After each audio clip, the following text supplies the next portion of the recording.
As an award-winning former college professor, I used to believe academic success was all that I needed in order to achieve real-life success, but I was wrong. In this video, I want to share with you 7 hard-earned lessons that I wish I had learned earlier as a college professor, because that would be able to save me so much time, energy, effort, money, financial, and stress, physical stress, and emotional stress.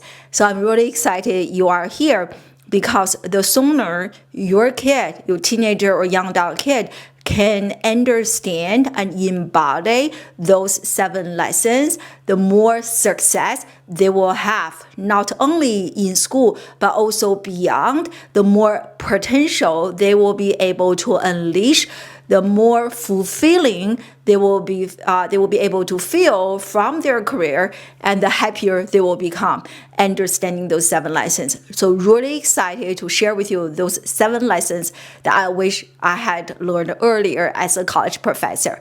And before we dive into the specific 7 topics, I want to set the stage to tell you a little bit about who I am, because understanding me is necessary for you to understand the 7 points that I'm about to share with you. Just a quick self-introduction, because I didn't only teach in the classroom for a year, for a day, for a semester. I taught more than 10 years.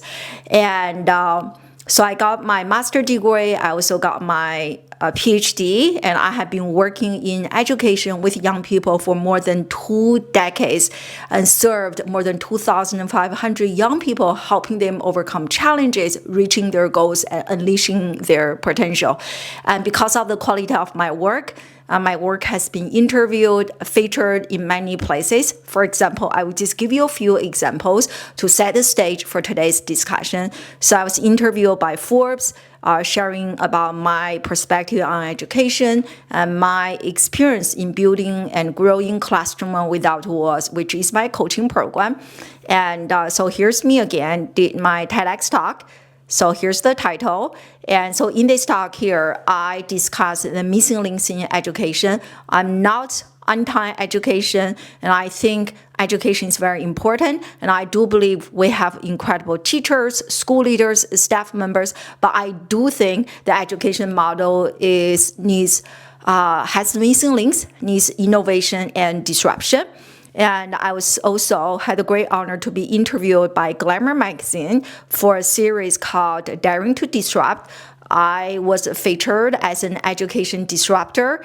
And when I was deciding to quit my job or not as a college professor, one question I ask myself a lot is that, do I want to be part of the problem, or do I want to be part of the solution? So I decided to be part of the solution, creating my own curriculum, how I coach the young people, Classroom Without Walls. And that is really my effort to disrupt education from the outside. So it's such a great honor to be recognized as an education disruptor. And so here's me again, so collaborating with Adobe. I did a keynote for Adobe Education Summit, at different Adobe Education Summits, speaking, sharing, talking about my curriculum, and me speaking, keynoting different stages in different countries, talking about ways that we can bridge the gap between what your kid is learning inside the classroom and what they need to learn outside the classroom, so that by the time they graduate from college or high school, your kid can become life ready, work ready, and career ready. And so here is me again, and collaborating with LinkedIn. And so here I got a big shout out from LinkedIn, sharing my knowledge. And here is a gift box I received from LinkedIn. I also received numerous academic awards, such as Advisor of the Year, Academic Publication Awards. So not to brag, but to really show you I know what I'm talking about, and I have been working in education, serving young people for quite some time. So that set the stage for today's discussion, and let's get started. The very first thing that I wish I had learned as a college professor is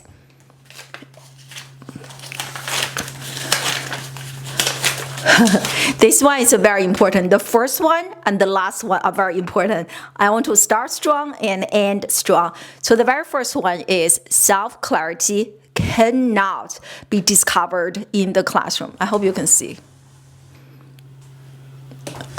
Yes, self-clarity cannot be discovered in the classroom because when you think about education, it is a very much outside-in approach. And your kid goes to school and they have classes they can select. And even the classes, how the classes are designed, how the curriculum is designed, your kid is not part of the decision-making process. They do not have a choice in terms of how they want to learn, how they want to be taught, and their own learning journey. And they can't do that. However, any educator will tell you the learning is a personal experience. And if you have a few kids, ask yourself how different your kids are. Like I have 3 boys, every single kid is very different. Sometimes my husband and I look at each other, are they really our kids? Like they feel so different. Almost feel like they are from different parents, but they are all from us. It shows you, right? So children from the same parents, they learn very differently. They have different preferences, and they're just very different. So can you imagine children from different parents, when you have them in one classroom, they are supposed to learn in the same way, at the same pace? Almost doesn't make sense, right? And school is a very much outside-in approach. This is what you are supposed to do. This is how you have to learn. Everything is designed, is created for you. You do not have much room to deviate from the standard approach. And this approach, I used to believe that school will really help me discover who I am, but did not. And even, this is me, my confused face. Even after I got my master's degree, even after I got my PhD, I was still very confused about who I was. I was still very confused about my life. Who am I? This was the question that haunted me for years. And I was hoping to figure out this answer from my traditional classroom learning. It never happened, and partially also because this question never entered my head. And so even after I was teaching in the classroom for more than a decade, I was still very, very confused. So after I got my PhD, after I got my master and I looked around, all of my classmates, they went to get their PhD. I was like, maybe I should get a PhD. And then I did. So after I got my PhD, my doctorate degree, and I did the same thing. I looked around, looked at my classmates, and everybody became a college professor. I was like, okay. Then I became a professor. So in this whole entire journey, nobody actually engaged in very in-depth and introspective conversations with me regarding, hey, what do you want to do? Like, who are you? Like, I never entertained any of those questions. So school didn't really help me discover this, and classroom didn't really help me discover this. And let me tell you, I'm not the only one. Like, think about yourself. Pause my video for a second. Did classroom learning, sitting in the classroom, taking classes after classes, did this journey help you discover who you are? Really gain that self-clarity regarding your superpowers, your values, your strengths, your weaknesses as a human? And if your answer is yes, I'm very happy for you. If your answer is not really, then join the club. Lots of people. So here is a comment I saw on LinkedIn the other day by someone first name Sally. So apparently she's a LinkedIn top voice and she has an incredible LinkedIn profile. And it was really interesting what she said here. I underscored some of the really important highlights. So you can see from the comment here, she went to Harvard University for her undergraduate and then went to Stanford B School for probably graduate school. And what I really love, which is what I underscored using blue color, she said that I learned so much knowledge about so many things, but I didn't engage in any introspective process regarding who am I, right? So the blue color underline. Yeah, she said that even, so imagine this is after 2 prestigious degrees, Harvard, Stanford, both are incredible schools. She was still feeling very, very confused about who she was. and I joined the club. That's exactly how I felt, except I didn't go to Stanford or Harvard, but I still felt very, very confused, right? So this was the very first thing I wish I had learned earlier as a college professor. I should not only rely on my school, my traditional classroom education to help me figure out who I was. I should have engage in activities, endeavors outside, and preferably working with a coach to help me really discover who am I, my core values. So here's my takeaway for you. If in terms of your teenager or young adult kid, and if your kid does not gain self-clarity right now, they will build a life that looks absolutely incredible from the outside. They may even be able to check all the boxes, but they may still feel confused, very unhappy, depressed, and unfulfilling from the inside. And this is exactly how I felt after 10 plus years in education. I was very unhappy.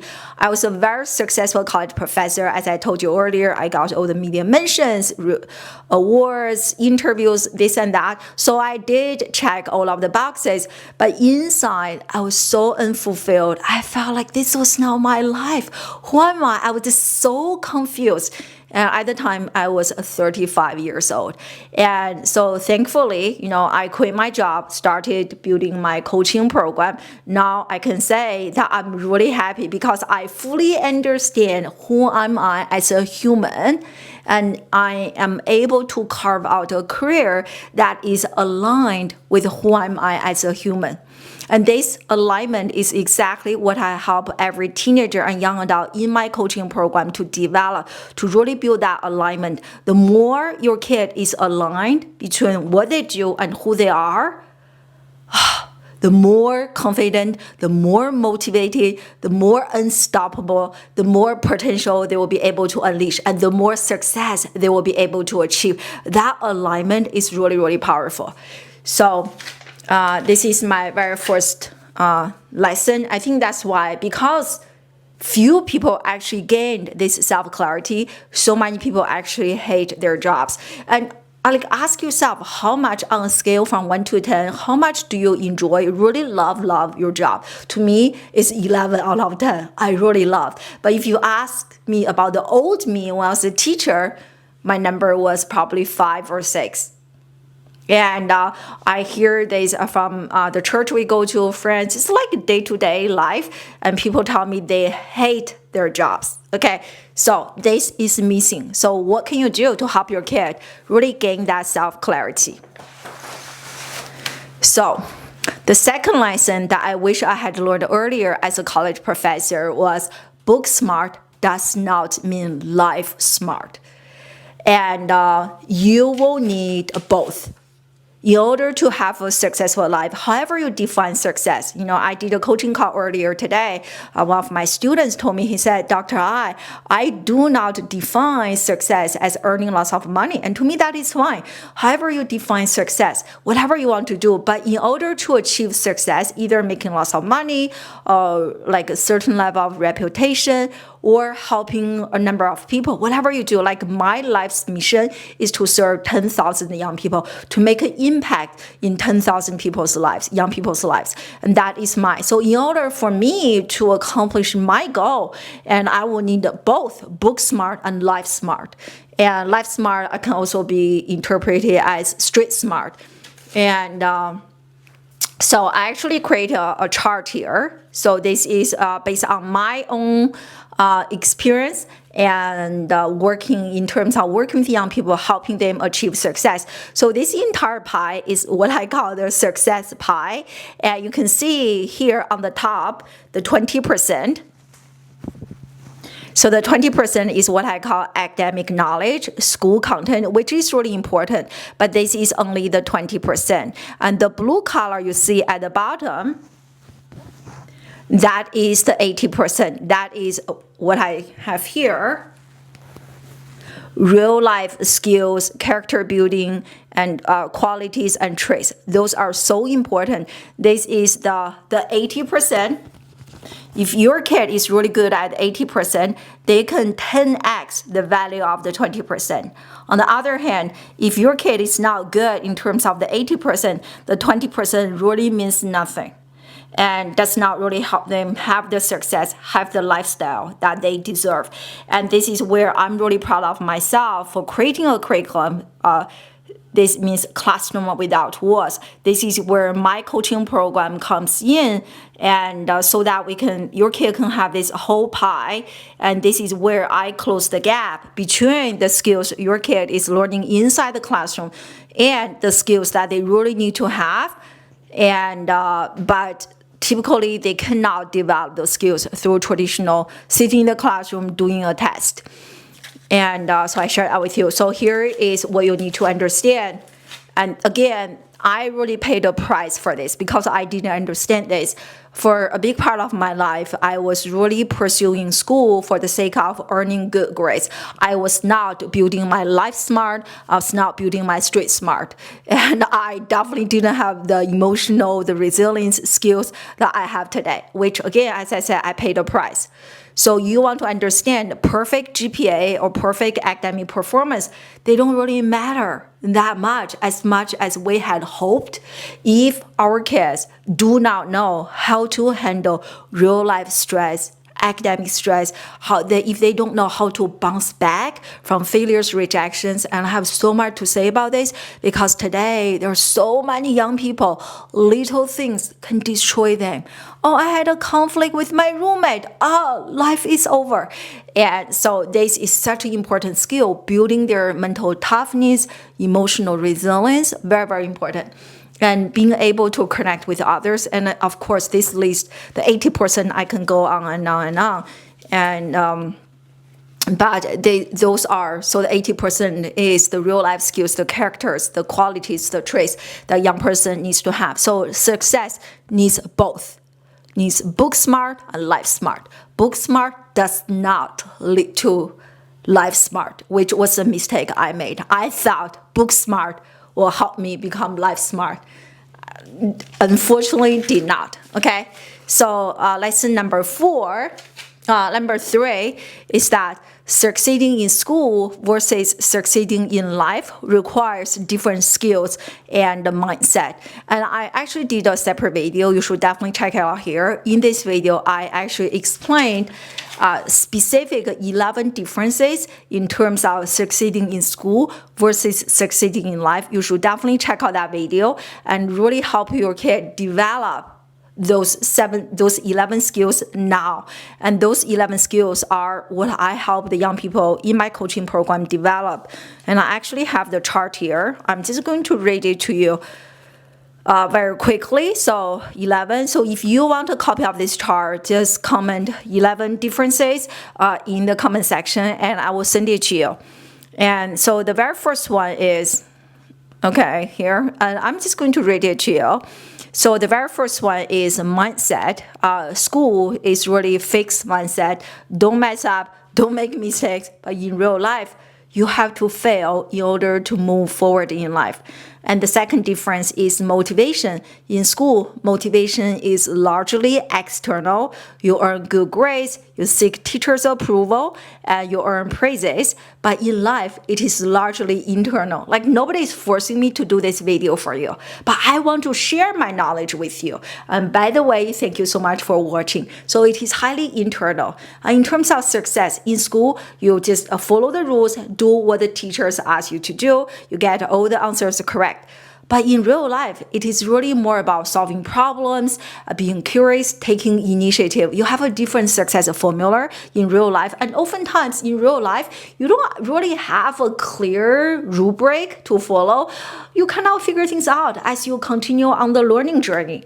And another one is in terms of failure. And in the school environment, your kid probably has this. They want to avoid failures at all costs. But in real life, you want to embrace failures you want to embrace failures, setbacks, challenges in life. You actually not only embrace, you want to see them as positive signals of you doing something new, stepping outside your comfort zone. And that is literally how I coach the young people in my coaching program. When they are really afraid of failures, which is 99% of the student population, if not 100%, every single kid is afraid, myself included when I was a student. And so to really reframe and failures, how they see failures, instead of, oh, I'm such a failure, but really see failures, challenges, setbacks as positive signals of them stepping outside their comfort zone. And another one is time management. In school, you just follow the deadline, listen to your teacher. Again, in life, you really have to learn to manage your own time and even manage your own energy, right? We talk about time management, and there are more and more people talking about energy management. So in real life, you don't really have a teacher to manage everything for you. You have to learn to manage yourself. Another difference is in terms of communication. In school, you do this, right? You raise your hand, I want to ask a question. But in life, you really have to be able to speak up, to advocate for yourself. You don't always have to wait for your turn. Oftentimes, you may have to wait for a long time, which is exactly my experience, which I will share with you in a second. Another one is creativity. In school, creativity is really limited by standard tests, exams, and grades and rubrics. In real life, you really practice creative thinking, divergent thinking, not always looking for the correct answer, but you figure out what are some different ways that we can solve this problem. And another one is decision making. In the school environment, you really listen to teachers tell you what to do, but in real life, you decide what to do.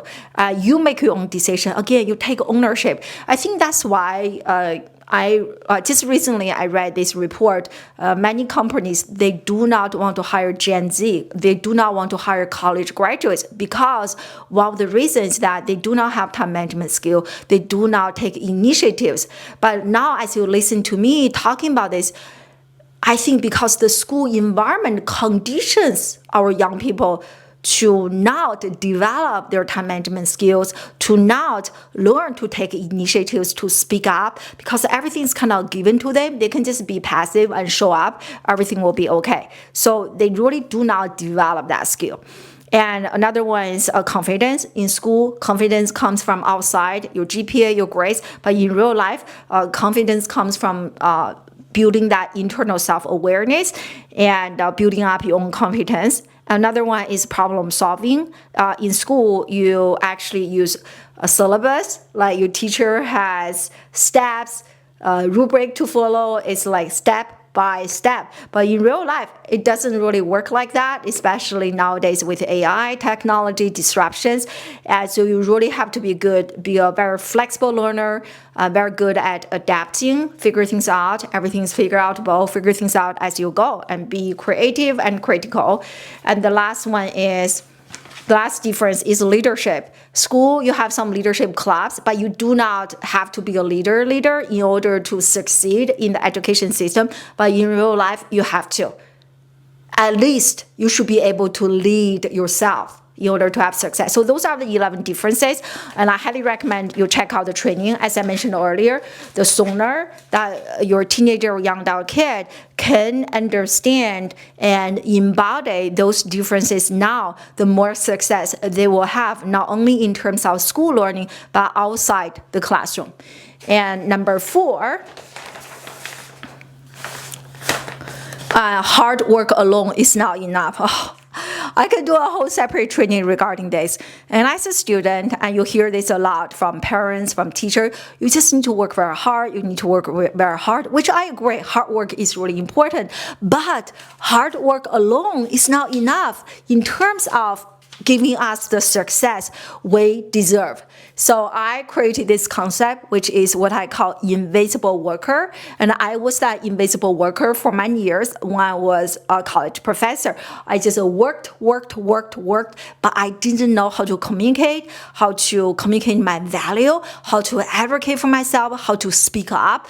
I was just a quiet worker who works tirelessly. And so here, and I actually, based on my experience and working with young people, I created this own chart here. And what you see on the screen are 3 circles. And so this is what we need to learn.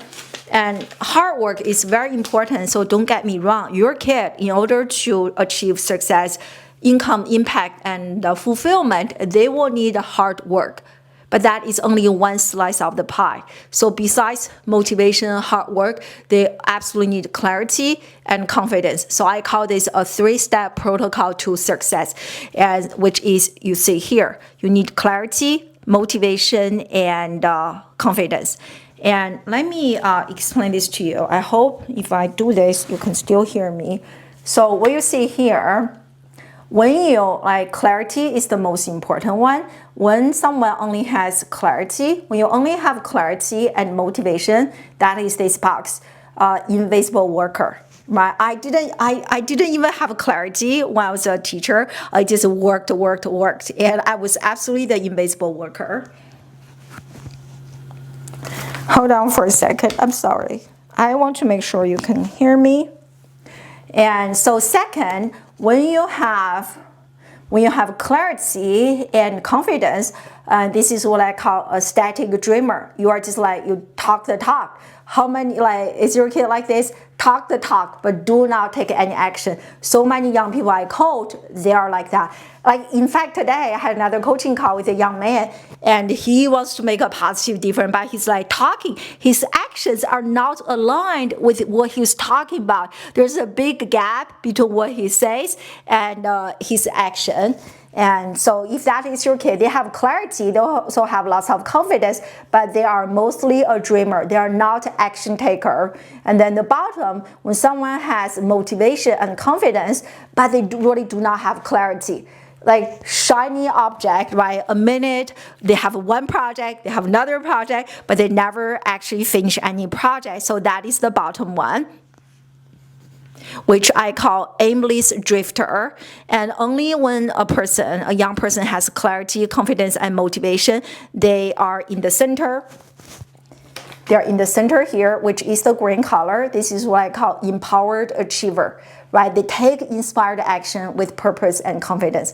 Inspired action with purpose and confidence. So this is what I created. You can see this on my website if you want to make a copy of this. This is the blueprint. This is how I coach the young people in my coaching program. So they actually have clarity, motivation, and confidence so that they can end up in the green color, empowered achiever, right? They are not just achieving, but they are actually empowered. They take inspired action with consistency and purpose. And this is number 4. And hard work alone, don't make my mistake, just work really hard, but working hard coupled with clarity and confidence, that makes a huge difference.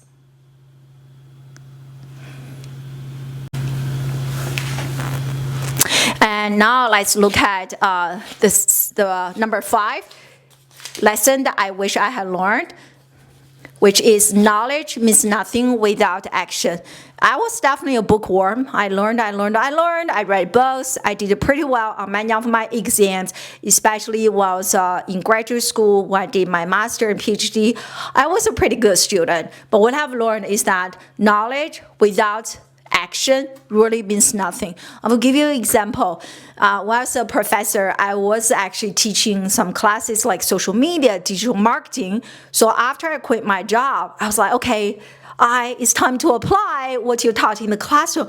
Guess what? I had no idea how to apply any of the things I was teaching.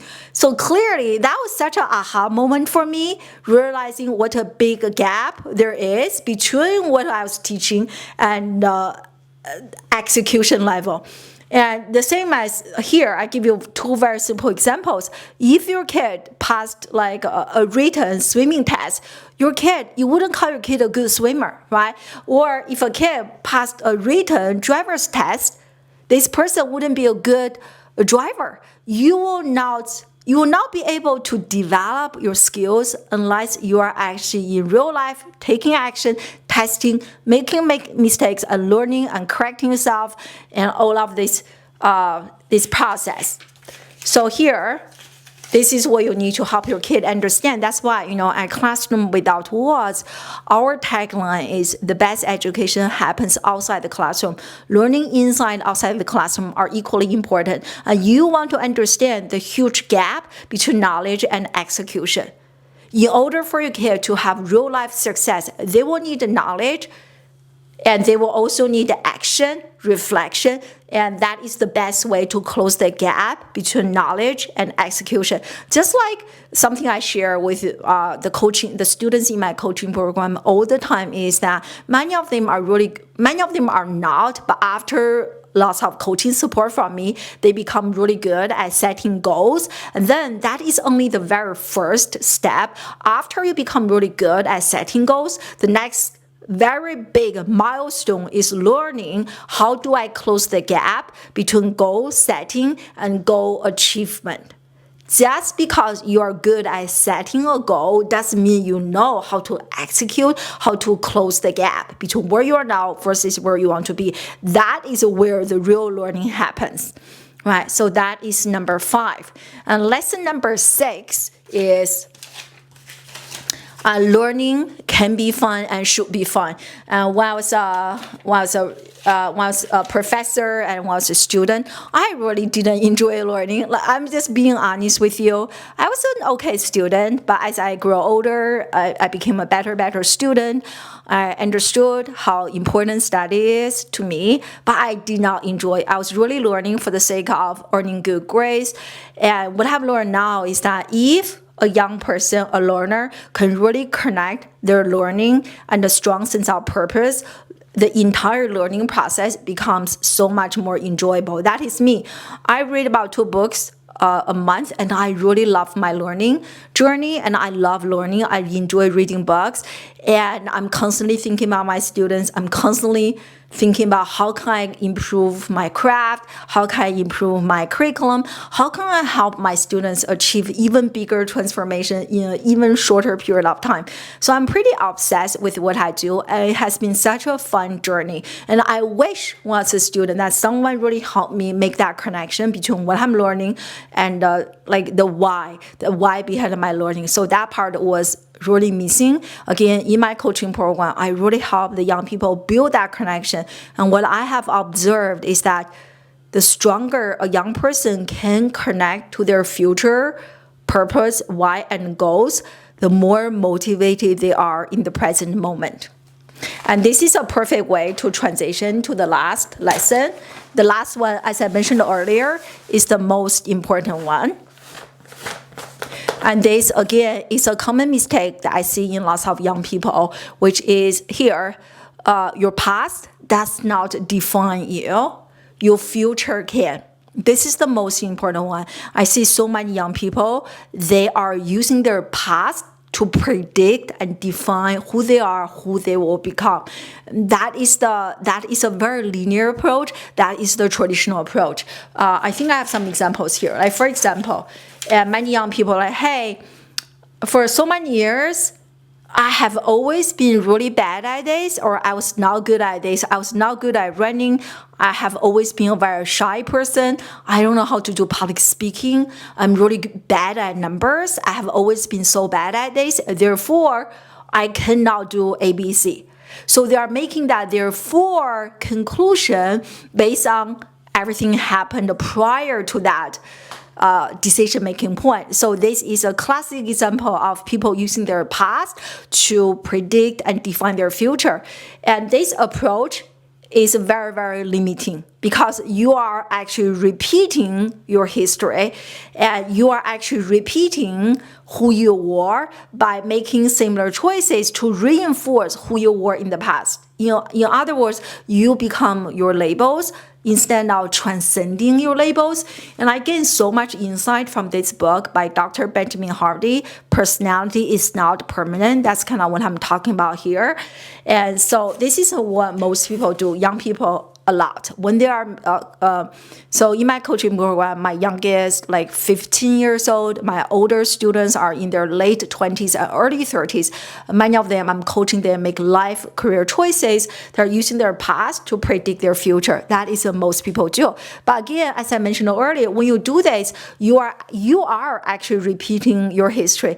Not necessarily history repeating itself, but you are repeating your history. So here's a better approach, meaning that you are using your future to influence and to shape who you are in the moment. Like, for example, I work with lots of athletes, runners, fencers, soccer players, and figure skating, all sorts of athletes.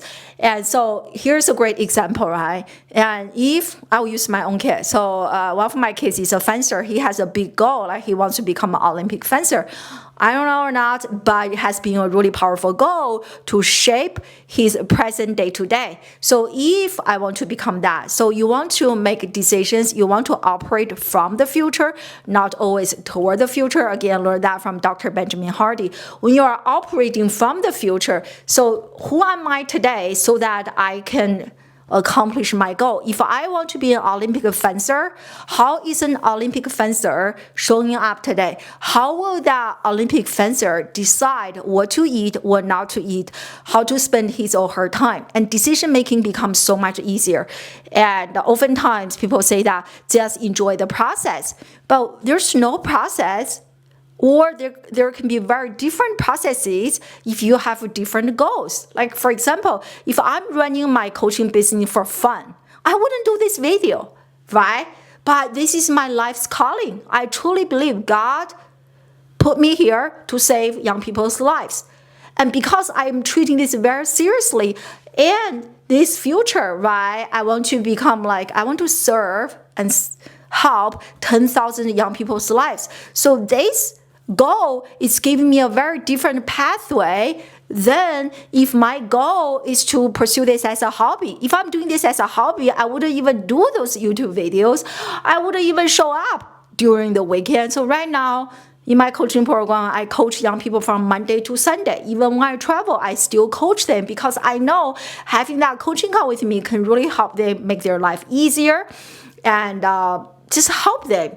So I always show up for my students regardless of my location, my feelings, anything, because my goal is pursuing this as my life's calling. When this is my life's calling, I show up very differently. I have a different pathway than I'm doing this as a hobby. So if you have a kid who's doing like extracurricular activities, I highly recommend you engage in a similar conversation with your kid. Are you doing this as a hobby? What is your goal? What is your goal behind this activity? Where do you want to end, like having that clarity? And but without giving yourself so much pressure, you are mainly using the tool here, using the future goal here as a tool to facilitate decision making. Because once you know the end goal, the future, and you know easily what is a priority, what is a distraction when you are making daily decisions.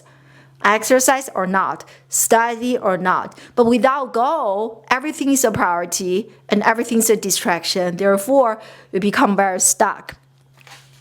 And so this is here, right? Kind of the final sentence, become your future self today, really using that future. And like, yesterday I had another coaching call, and this person told me that he and I have been only coaching 3 coaching calls, and he said that I will never forget. He said that Dr. I, those coaching calls are helping him connect to his purpose, connect to his why, connect to his future, and that is exactly what a good coach should be able to do. Because once they're really connect to the future, to the why, motivation is not a problem, confidence is not a problem, resilience is not a problem, because the goal is inspiring them to show up when they don't want to do the work when they don't feel like it.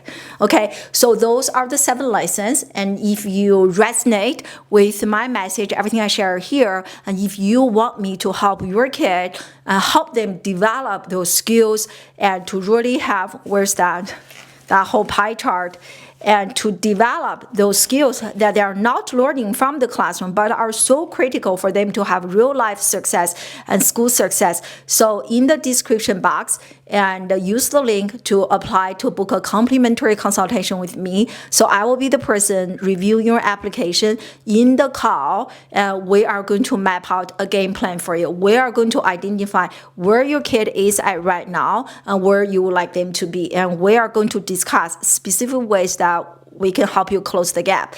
It is really powerful conversation, free of charge. You can apply to book that consultation with me. And I look forward to speaking with you. And definitely here, you should definitely check out this video. And as we are talking about using the future, so in this video here, I discuss the real reason that your kid is not motivated. Very, very powerful. So I discuss a lot about gaining clarity regarding that future goal, using the future goal to shape your children's present day-to-day decision making. And thank you so much for watching my video. Let me know in the comment section what you think, and I look forward to seeing you again in another video. Bye.